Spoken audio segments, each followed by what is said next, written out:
हम्म, तो आज हम देखेंगे। पिछली वीडियो में हमने इसके टेंस के सिंपल प्रेजेंट टेंस या इंडेफिनिट प्रेजेंट टेंस को हमने पढ़ा था। और उसके बाद आ, हम लोगों ने केस पढ़ा, मीन्स कारक। उसके बाद हम फिर से अब टेंस के नेक्स्ट जो टेंस हैं उसके बारे में पढ़ेंगे आज। तो आज पढ़ेंगे हम लोग उनका सिंपल प्रेजेंट टेंस या इंडेफिनिट प्रेजेंट टेंस के बाद प्रेजेंट इम्परफेक्ट या कंटिन्यूअस या प्रोग्रेसिव टेंस। ठीक है, प्रेजेंट इम्परफेक्ट या इसको प्रेजेंट कंटिन्यूअस भी बोलते हैं या फिर इसको प्रेजेंट प्रोग्रेसिव टेंस भी बोलते हैं। ठीक है, एंड इसके पहचान क्या क्या है, पहचान कैसे हम इसको समझेंगे कि ये कोई भी सेंटेंस को हम पढ़ करके कोई भी इसकी जो जैसे कि अगर इसकी कोई इंग्लिश सेंटेंस रहेंगे इंग्लिश में, ठीक है, इंग्लिश में कोई सेंटेंस रहेंगे तो उसको हम कैसे समझेंगे कि ये प्रेजेंट इम्परफेक्ट में है या फिर प्रेजेंट कंटिन्यूअस में है। ठीक है, या फिर इसको हिंदी में अगर कोई सेंटेंस रहेंगे तो उसमें ऐसा क्या हम ढूंढेंगे जो कि जिससे कि हमें मालूम चले कि वो कौन सा टेंस में है। ठीक है, तो फर्स्ट ऑफ ऑल हम सबसे पहले देखेंगे इसकी पहचान, मतलब इसकी पहचान क्या क्या है। ठीक है, तो इसके पहचान क्या क्या है।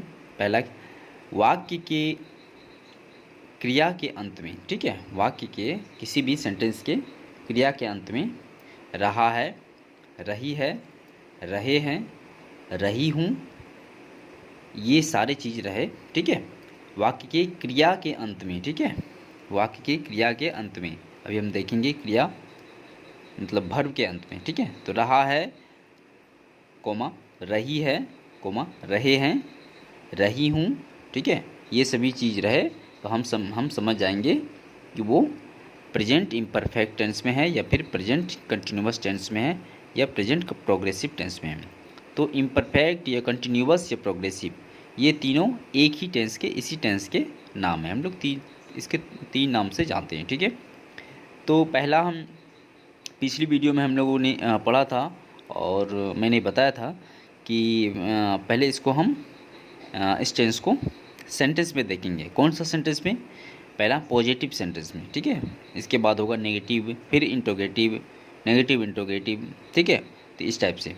तो पिछली वीडियो में जो अगर नहीं देखेंगे तो वो इसके पहले वाले वीडियो में हमने इसके बारे में डिटेल से बताया है, तो उसको वो वीडियो पहले देख लेंगे, उसके बाद ये समझ में आ जाएगी कि ये क्या है। ठीक है, तो पहला हम देखेंगे पॉजिटिव सेंटेंस में। ठीक है, पॉजिटिव सेंटेंस में यानी सकारात्मक वाक्य में है, हम इसको कैसे बनाएंगे, इसका फॉर्मूला क्या है। ठीक है, कौन सा टेंस का फॉर्मूला, प्रेजेंट इम्परफेक्ट या कंटिन्यूअस या प्रोग्रेसिव टेंस का फॉर्मूला है ना, उस फॉर्मूला में हम सेट करेंगे। हमने पहले स्टार्टिंग में ही बताया था कि इसके ग्रामर में कुछ फार्मूलाज टाइप के, मैथमेटिक्स टाइप के भी कुछ फार्मूला होते हैं। ठीक है, उसमें हम इसको सेट करते हैं।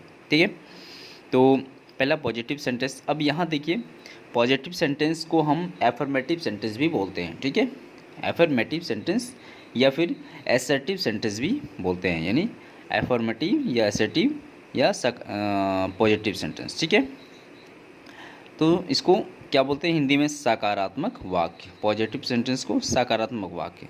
ठीक है, तब इसका हिंदी में क्या, इसका सकारात्मक वाक्य का एग्जाम्पल हम देखेंगे। पहले क्या है, वह किताब पढ़ रहा है। ठीक है, वह किताब पढ़ रहा है। ठीक, तो वह किताब पढ़ रहा है, तो इसका हम पहले देखेंगे। क्या मैंने बताया था कि मैं क्या क्या टेंस के साथ क्या क्या लेके चल रहा हूँ, सेंटेंस और वॉइस। ठीक है, voice, active voice, passive voice. ठीक है, एक्टिव वॉइस और पैसिव वॉइस। तो अभी ये सेंटेंस इसको हम बनाएंगे एक्टिव वॉइस में। ठीक है, वह किताब पढ़ रहा है। ठीक है, तो अभी हमने बताया कि इसका पहचान क्या है, रहा है, रही है, रहे हैं, रही हूँ। ठीक है, तो वाक्य के क्रिया के अंत में है ना, क्रिया के बाद, यानी क्रिया कौन सा है, पढ़ना। ठीक है, रीडिंग करना, यानी ये क्रिया, उसके बाद क्या है, उसके बाद है ना ये रहा है, ठीक है। तो रहे तो ये कौन सा टेंस में है, प्रेजेंट इम्परफेक्ट, ये कंटिन्यूअस, ये प्रोग्रेसिव टेंस में है, ठीक है। तो अब ये सेंटेंस इसका फॉर्मूला में बनाएंगे हम, ठीक है। इसका फॉर्मूला, इसको पहले सेंटेंस में मैंने लिख दिया उसको, he is reading a book, he is reading a book. तो इसका फॉर्मूला क्या है, पहला हम क्या है ये, सब्जेक्ट प्लस इज़ या एम, इज़ आर एम, ठीक है। ये क्या है, हेल्पिंग वर्ब है, ठीक है, हेल्पिंग वर्ब है। लेकिन ये तीनों में से ऑब्लिक है, ये is oblique or oblique M, ये तीनों में से एक ही इसमें लगेंगे, ठीक है। वो इसके किसके लिए, किसके अकॉर्डिंग लगेंगे, किसके अनुसार, इसके अनुसार, सब्जेक्ट के अनुसार। इस पर डिपेंड करेगा कि ये किसके साथ क्या लगेगा, ठीक है। ही के साथ ही इज लगता है, ठीक है, जैसे यू के साथ आर लगता है, ठीक है, आई के साथ एम लगता है, ठीक है, उस टाइप से। तो इज एम आर, ठीक है, प्लस V1, ठीक है, वर्ब का पहला रूप रीड, यहाँ है READ रीड, प्लस ING, ठीक है, रीडिंग हो गया, यानी वर्ब 4 हो गया, ठीक है। उसके बाद ऑब्जेक्ट, तो यहाँ पर पढ़ रहा है, ये यहाँ पर कोई चीज़ जो है पॉइंट नहीं किया गया है कि ये कितना किताब पढ़ रहा है ना। तो अगर हमने बताया था बेसिक में कि अगर कोई भी क्वांटिटी ना रहे, ठीक है, कोई भी क्वांटिटी ना रहे तो क्या होगा, उस स्थिति में क्या है, ए लगेंगे, ठीक है, ए या फिर एन। अगर यहाँ पर वॉवेल से स्टार्ट होगी पहला लेटर तो यहाँ पर एन लगेंगे, या अगर यहाँ पर कॉन्सोनेंट से स्टार्ट होंगे तो ए लगेंगे, ठीक है। तो बी कॉन्सोनेंट है तो यहाँ पर ए हो गए, ठीक है। तो ये हो गया V1 plus ING, V4 plus object, तो ऑब्जेक्ट ए बुक हो गया ऑब्जेक्ट। तो ऑब्जेक्ट किसको बोलते हैं, वर्ब के बाद जो भी चीज़ रहते हैं, एजेंट या वर्ब या एजेंट कहलाते हैं या डूअर, ठीक है। ओके, एंड और आर्टिकल क्या है, आर्टिकल क्या होते हैं, AN द, ठीक है, ये आर्टिकल हैं, ठीक है, आर्टिकल्स होते हैं। तो अब इसको हम क्या करेंगे, अब ये तो हो गया हमारा एक्टिव वॉइस में, ठीक है, ये हो गया हमारा किस में, एक्टिव वॉइस में, ठीक है। अब इसको ये फॉर्मूला है हमारा एक्टिव वॉइस का, ठीक है। अब इसको हम पैसिव वॉइस में कन्वर्ट करेंगे, ठीक है, इसको हम पैसिव वॉइस में कन्वर्ट करेंगे, ठीक है।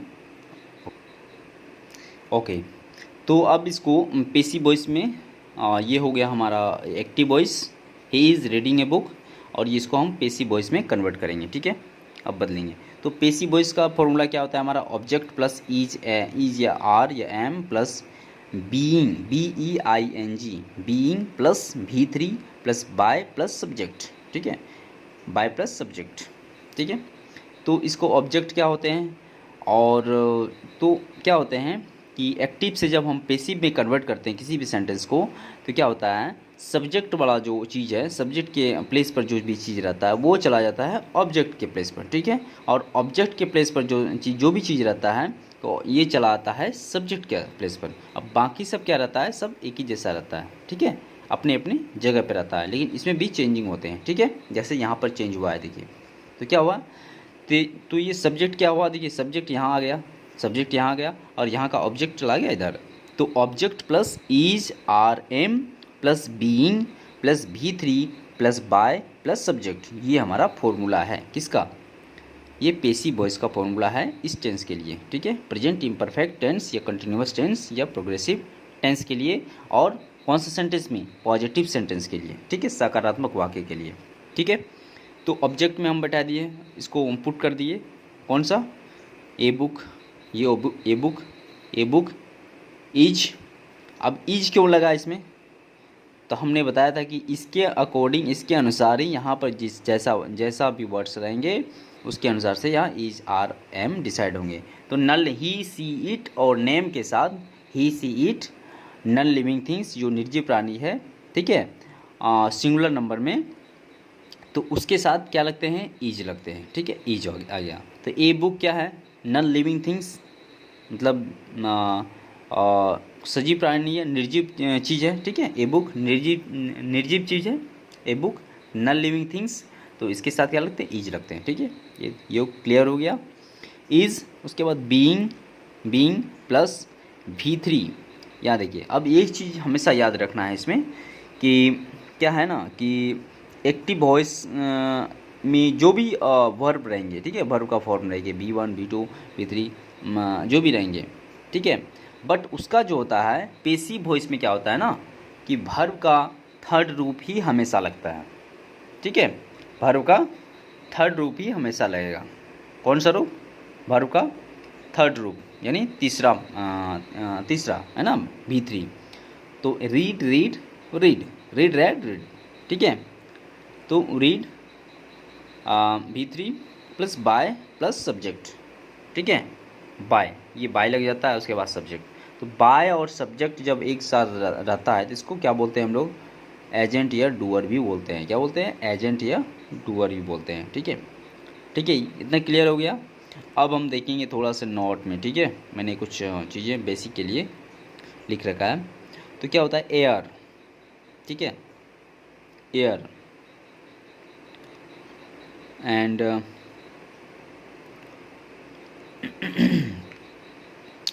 क्या था, ऑरेंज, ठीक है, विंड, ये क्या है, सिनोनिम है इसका। ठीक है, सिनोनिम। और जैसे कि फॉर एग्जांपल लव है, इसका एंटोनिम क्या होता है, हेट, है ना, ये एंटोनिम कहलाता है। तो ये ऐसे कहीं भी पढ़ सकते हैं आप लोग। ठीक है, ओके।